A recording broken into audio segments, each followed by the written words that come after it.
नमस्कार, एनडीटीवी के खास कार्यक्रम मध्य का मन में आपका स्वागत है और मैं हूं आपके साथ अतुल।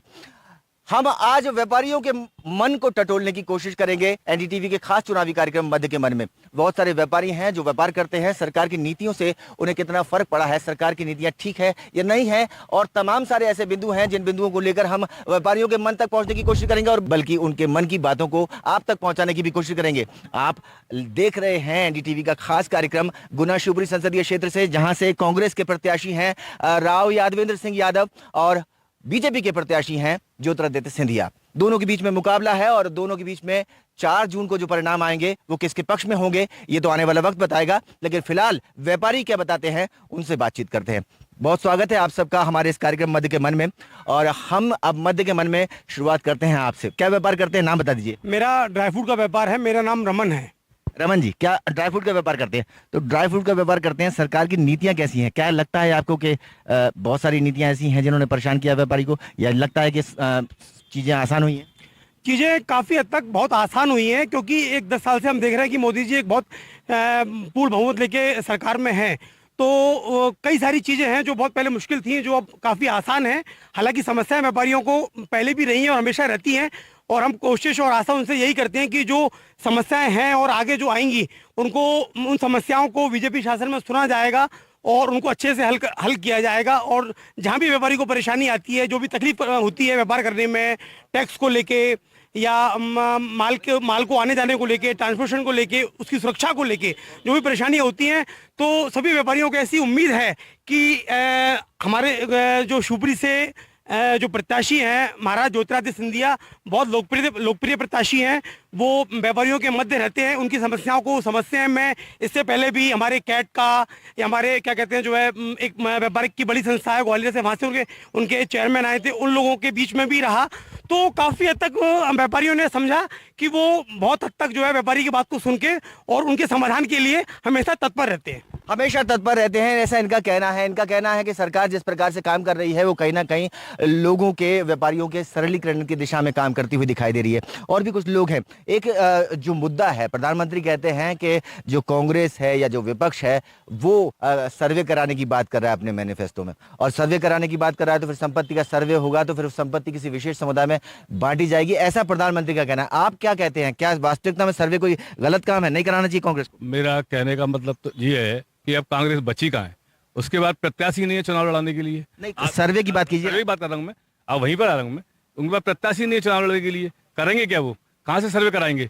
जब सत्ता में आएंगे तो सर्वे कराएंगे। 50 सीट उनके पास नहीं आ रही तो सर्वे कहाँ से कराएंगे? वो वसीयत का सर्वे, अपनी पारिवारिक संपत्ति का किसी के सर्वे कराएंगे? वो उनको ये अधिकार कहाँ से प्राप्त होगा? जब उनके पास मेंबर ही नहीं है तो कहाँ से कराएंगे?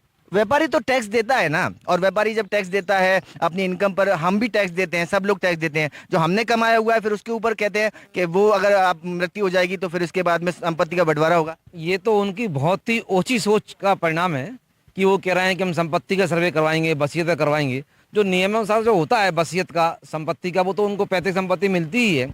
और व्यापारी बड़ी मेहनत से पूरा टैक्स अदा करने के बाद में अपने एसेट्स इकट्ठे कर पाता है अपने आगे जनरेशन के लिए। तो वो क्या ये लोग ले लेंगे? ये संभव ही नहीं है करना। ये उनके लिए बहुत हल्की और बहुत ओछी मानसिकता की वो है। एक मैं व्यापारी होने के नाते एक जीएसटी पर बोलना चाहता हूँ। जो जीएसटी जो आई है वो व्यापारियों के लिए बहुत ही अच्छी और कल्याणकारी नीति है। पहले हम देखते थे टैक्स लगभग 35 से 40% टैक्स बैठता था, जो आज 18%, 15%, 14% और 5% की और 10% कैटेगरी में आ गया। जैसे और एक ही जगह हमको रिटर्न फाइल करना है। पहले एक्साइज का ड्यूटी अलग पे करते थे हम, उसका फिर बेड टैक्स दे देते, फिर एंटी टैक्स दिया करते थे, फिर सीएसटी दिया करते थे। अब वो मिलकर एक जीएसटी बन गया है और इसका ऑटोमेटिक असेसमेंट हो रहा है, क्योंकि हर महीने रिटर्न जा रहा है, उनको सब दिख रहा है। जो हमको जो रिबेट मिलती थी वापसी, इन जो टैक्स दे करके आते थे, वो उनको तुरंत हर महीने मिल रही है। तो बहुत अच्छा काम हो गया, ये तो व्यापारियों को बहुत इजी काम हो गया है। जीएसटी ने कहीं ना कहीं व्यापारियों को ज्यादा फायदा दिया। बिल्कुल फायदा दिया। सर्वे वाली जो बात आप अभी पूछ रहे थे, तो सरकार का किसी आम व्यक्ति की संपत्ति पर क्या अधिकार है? वो जो संपत्ति इकट्ठी कर रहा है, मान लो मेरे 1 मकान, 2 मकान, 4 या 10 है, वो मैंने मेहनत से अर्जित किए, कोई उससे तो अर्जित की, तो उसमें सरकार का क्या अधिकार है? तो उसका सर्वे कराने का या उसका वो क्या कहते हैं हिसाब किताब रखने का गवर्नमेंट को कोई अधिकार ही नहीं है। आप ये बता दीजिए, युवा है, सरकार ने स्टार्टअप लाए हैं, युवा व्यापारी हैं, आप व्यापार करते हैं, तो स्टार्टअप्स ने लोगों की मदद की है, युवाओं को व्यापार में सरलीकरण दिया है? देखिए, मैं आपको एक चीज़ बताऊं कि जब से मोदी सरकार आई है पिछले 10 सालों में सरकार ने बहुत सारी ऐसी लाभकारी योजनाएं बनाई हैं, जैसे एमएसएमई।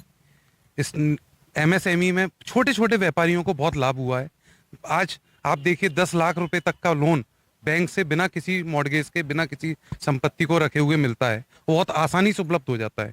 आपकी दुकान पर आकर, घर पर आकर उसको लोन को उपलब्ध कराया जाता है। आपने बात की स्टार्टअप्स की, मोदी सरकार का और हमारी बीजेपी मध्य प्रदेश सरकार का भी पूरा फोकस जो है वो एमएसएमई और छोटे छोटे स्टार्टअप्स। आज कोई भी महिला उद्यमी हो या छोटा व्यापारी हो, उसको अगर करना चाहता है तो उसको लोन देते हैं, उसको सारी सुविधाएं मुहैया कराते हैं। सर, जमीन पर जो छोटे व्यापारी हैं उनके पास तक स्टार्टअप्स पहुंच रहे हैं कि नहीं पहुंच रहे हैं? उनको योजनाओं का लाभ मिल रहा है कि नहीं मिल रहा है? बिल्कुल मिल रहा है। मैं आपको एक छोटे से उदाहरण से बताता हूँ कि जो घर में महिलाएं पापड़ बना रही हैं, या महिलाएं मशीन चलाकर अपने गृह उद्योग कर रही हैं, या मशीन चलाकर कढ़ाई बुनाई कर रही हैं, उनको तक लाभ मिल रहा है और जानकारियां उपलब्ध कराई जा रही हैं। सबसे अच्छी बात मोदी सरकार में जो हुई है वो ये हुई है कि आपके अकाउंट में डायरेक्ट पैसा आता है, आप डायरेक्ट उससे जुड़े हुए हो। ये सबका कैसे हुआ है? एक आधार लिंक की उन्होंने योजना लाए हैं, वो सारी चीज़ें आ रही हैं। दूसरी तरफ आपने एक बात पूछी हमसे कि कांग्रेस जो ये एक सर्वे कराना चाहती है संपत्ति का, और अगर उसमें वो संपत्ति का सर्वे कराकर वो अगर आपके पास ज़्यादा संपत्ति है तो एक किसी विशेष वर्ग को वो लाभ पहुंचाकर उनको बांटने की, ये कांग्रेस की 55 साल पुरानी और बहुत सालों पुरानी, कांग्रेस हमेशा तुष्टीकरण की राजनीति करते आई है और वो फायदा उन्होंने आज तक उस वर्ग को नहीं पहुंचाया है, विशेष समुदाय को। अच्छा, एक बात मैं आपको रोक रहा हूं, एक आवाज में जरा आप सब लोग हाथ ऊंचा करके बता दीजिए कि जो कांग्रेस ने कहा है कि वो संपत्ति का सर्वे कराएंगे, इससे कितने लोग इत्तेफाक रखते हैं? कितने लोग इत्तेफाक रखते हैं कि सर्वे कराना ठीक है? कांग्रेस जो कह रही है सर्वे कराया जाना चाहिए, क्या इत्तेफाक कोई रखता है? हाथ ऊपर करके रख दीजिए। ऊपर रखते हैं? नहीं, मैं पूछ रहा हूँ, इत्तेफाक रखते हैं? संपत्ति का नहीं है सर, वो पूरे वो कराना, जाति जनगणना, संपत्ति, ये सब चीजें एक चीज थोड़ी है उसमें। सब चीजें हैं और वो बहुत अच्छी सोच है उनकी। वो ये कह रहे हैं कि भाई 90% लोग हैं, जनता है, उन पर उससे वंचित है, उनको हिस्सेदारी दी जाए। आज हम में से 100 में से 90 आदमी बैठे रहे, बेरोजगार और काम नहीं करे तो देश का नुकसान है कि नहीं है? वो भी कमाएंगे तो सबको फायदा मिलेगा। आप कह रहे हैं कांग्रेस का सर्वे कराना ठीक है? हम बता रहे हैं, हम जो 5 जो नीतियां हैं, जो 5 न्याय और जो 25 इसमें गारंटी, इसमें कोई काट के बता देना इसमें कौन सी गलत है।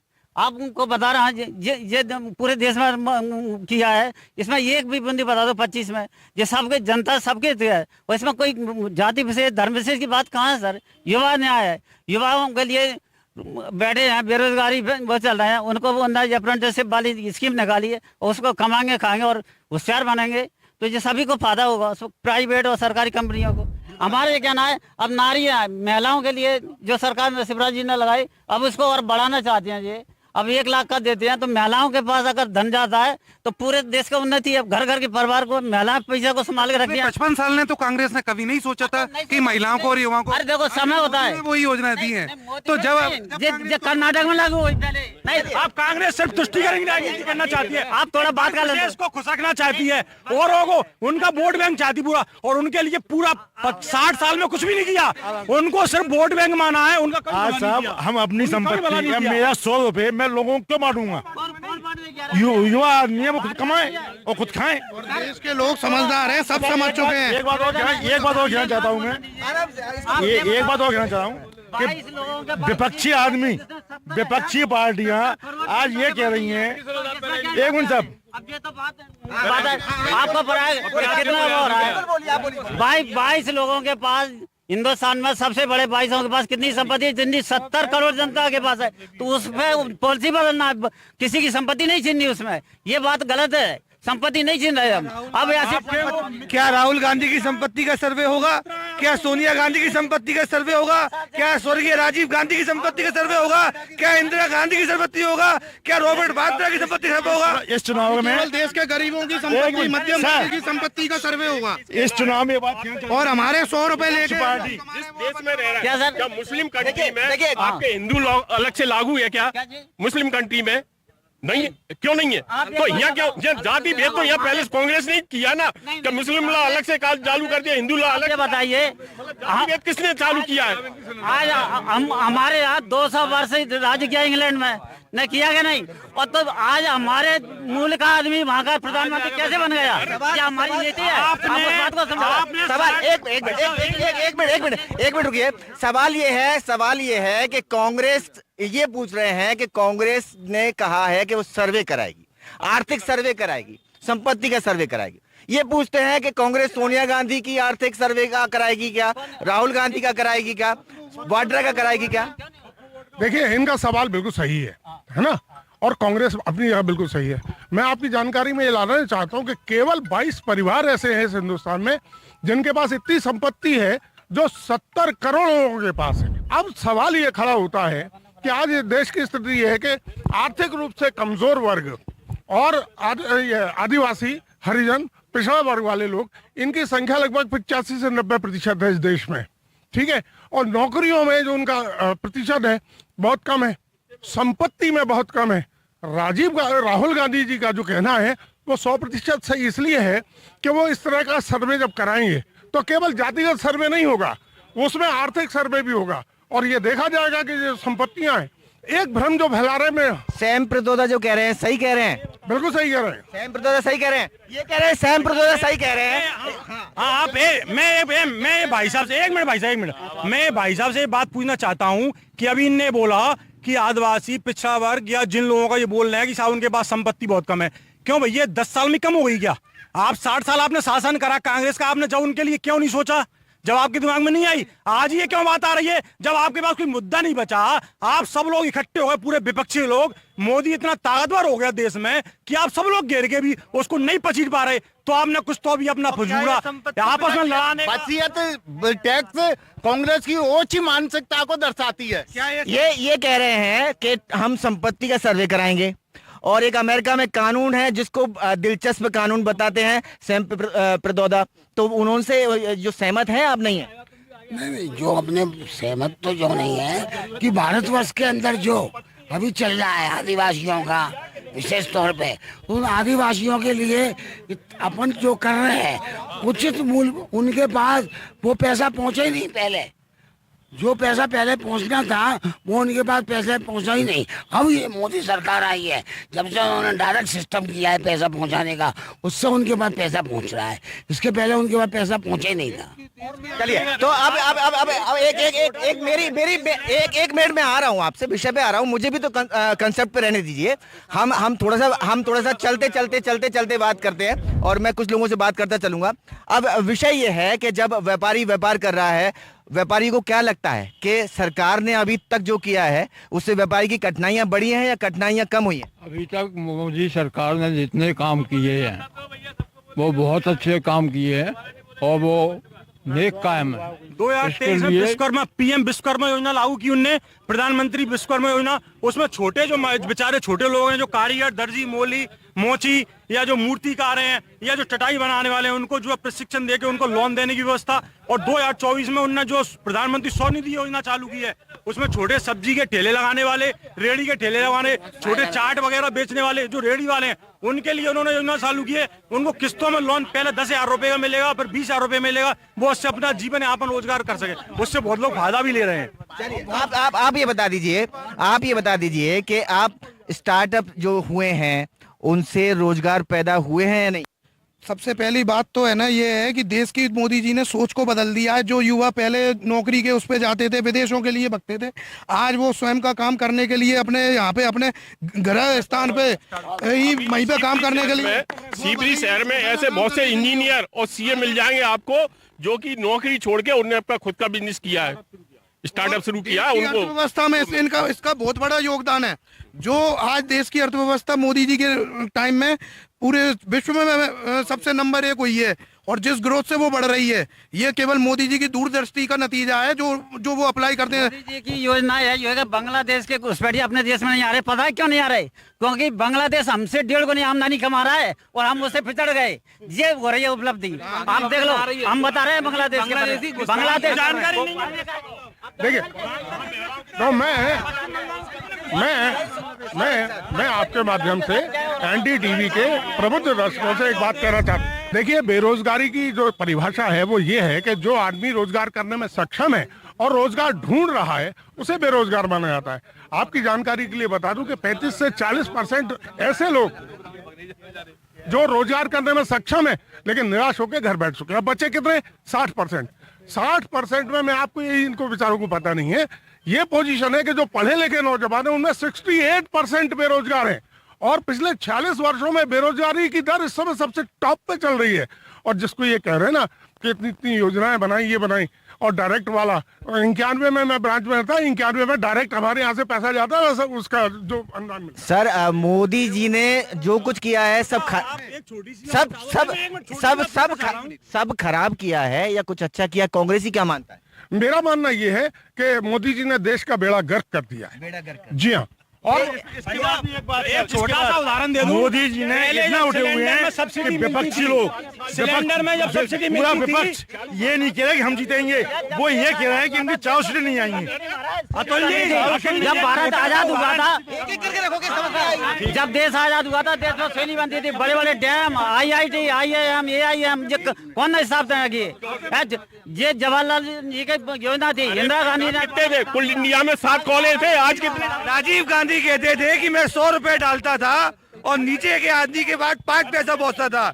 ये नरेंद्र मोदी की इच्छा शक्ति है जो कहते हैं मैं 100 रुपया डालता हूं और 100 रुपया सीधे गरीब के पास पहुंचता है। ये देखिए, ये दोनों के बीच में डिफरेंस है। और मैं फिर कहूंगा, मोदी है तो मुमकिन है। देश के 10 करोड़ व्यापारी जो कैट के साथ जुड़े हुए हैं वो एक स्वर में कहते हैं मोदी है तो मुमकिन है। और सभी योजनाएं जो भी देश में चल रही है, विदेश में चल रही है, हिंदुस्तान एक ऐसा देश है जो आने वाले समय में विश्व का नंबर 1 आर्थिक देश बनेगा। और ये 2047 का विजन अकेले नरेंद्र मोदी जी का है। बहुत संक्षिप्त में जवाब चाहूंगा। ये कहते हैं कि नरेंद्र मोदी ने 100 रुपए डाले, गरीब के खाते में 100 रुपए पहुंचे। राजीव गांधी 100 रुपए डालते थे, गरीब के खाते में 1 रुपया पहुंचता था। संक्षिप्त में जवाब। एक बात मैं बता दूं, एक चीज आपको बता देना चाहता हूं। आप तो मीडिया के आदमी हैं, आप जानते हैं मीडिया की ताकत क्या है। ये केवल एक भ्रम बनाया है। मैं आपको ऑथेंटिक तरीके से बोल रहा हूं कि आज से 30 साल पहले भी डायरेक्ट पैसा जाता था। और दूसरी बात ये थी कि मोदी जी के टाइम में जो भ्रष्टाचार हुआ उसकी तो आप कल्पना भी नहीं कर सकते हैं। और तीसरी बात मैं आपको बता रहा हूं, मैंने जो कहा कि बेड़ा गर्क किया है, मेरे पास ठोस तर्क हैं उसके। सामाजिक रूप से उन्होंने बर्बाद कर दिया देश को, राजनीतिक रूप से बर्बाद कर दिया, विदेश नीति में उन्होंने हमको गड्ढे में डाल दिया। और जिन्होंने कहा कि आर्थिक शक्ति बनाई है, मैं आपको बताना चाहता हूं अतुल जी, हमारा जो है ना, हमारा जो है इस समय की पोजीशन है कि हम विश्व की 5वीं अर्थव्यवस्था है। मोदी जी हमको दिखा रहे हैं 2047 में तीसरी शक्ति बनाए। आपको मैं बता दूं कि हमारी पोजीशन ये है कि आज हम एक मतलब जिसको पर कैपिटा इनकम कहते हैं, प्रति व्यक्ति आय, वो प्रति व्यक्ति आय में हम 146वें नंबर पे हैं हुजूर, और हमसे ज्यादा बांग्लादेश है। हम टेस्ट कर लेते हैं सर, अभी टेस्ट कर लेते हैं। ये कह रहे हैं कि मोदी जी ने बेड़ा गर्क कर दिया। आर्थिक प्लेटफॉर्म हो वहां और भी जितने प्लेटफॉर्म है वहां मोदी जी ने बेड़ा गर्क कर दिया। कितने लोग सहमत हैं इनकी बात से? इनकी बात से कितने लोग सहमत हैं? मोदी जी ने क्या क्या कर दिया, जरा बता दीजिए। कितने हाथ हैं, गिन के बता दो कितने हाथ हैं। ये कहते हैं ये हाथ एक भी नहीं है, यहाँ सहमत कोई भी नहीं है। क्या व्यापार करते हैं आप? मैं व्यापार के साथ साथ अभी तो मैं अपनी पढ़ाई कर रहा हूँ, कहीं ना कहीं मैं युवाओं का प्रतिनिधित्व करता हूँ। मेरे साथ सभी वरिष्ठ लोग उपस्थित हैं। मैं कहना चाहता हूं, आज हम अपने देश को तरक्की की ओर अग्रसर करना चाहते हैं तो हम एक दूसरे पे आरोप प्रत्यारोप लगाकर किसी प्रकार से हम अपने देश की तरक्की नहीं कर सकते। मैं आज आपको बताना चाहता हूं, जिस प्रकार सत्ता दल के लोग कांग्रेस पार्टी पर आरोप लगा रहे हैं और कांग्रेस पार्टी निश्चित रूप से आरोप लगा रही है कि नरेंद्र मोदी जी काम नहीं किया। मैं आज कहना चाहता हूं, आपने एक सवाल किया क्या नरेंद्र मोदी जी ने काम किए? हाँ, निश्चित रूप से उन्होंने काम किए, परंतु काम किए कम और गिनाए ज्यादा। ये निवेदन मैं आपसे करना चाहता हूं। इसलिए मेरे जो सत्ता दल के लोग हैं उनसे भी निवेदन करना चाहता हूं, कृपया कर कांग्रेस के 60 साल को 70 साल कराने का काम ना करें। कांग्रेस पार्टी ने निश्चित रूप से इस देश को ये कह रहे हैं कि मोदी जी ने काम किए कम, गिनाए ज्यादा। क्या कहते हैं आप? मैं तो ये पूछ रहा हूँ, भाई साहब खड़े हैं, एक छोटी सी बात पूछ रहा हूँ, इतना माता बहनें भी खड़ी हैं। आप मुझको ये बता दो कि पहले सिलेंडर लेने अपन जाते थे तो सिलेंडर में सब्सिडी जो मिलती थी वो डायरेक्ट अकाउंट में नहीं आती थी, वो सब्सिडी अपन को जो है पूरा डीलर के हिसाब से मिलती थी, तो कितना ब्लैक होता था उसमें। सिलेंडर 10-10 दिन तक घर नहीं आ पाता था, और सिलेंडर अब क्या, सिलेंडर आज बुक करो कल आपके घर आ जाता है, और सब्सिडी खाते में आ जाती है, किसी को लाइन में नहीं लगना पड़ता। अच्छे लोग सुबह से जाते थे लाइन में, सिलेंडर रख के बैठते थे। सर ये कह रहे हैं कि मोदी जी ने काम किए कम है, गिनाए ज्यादा है, क्या बोलते हैं?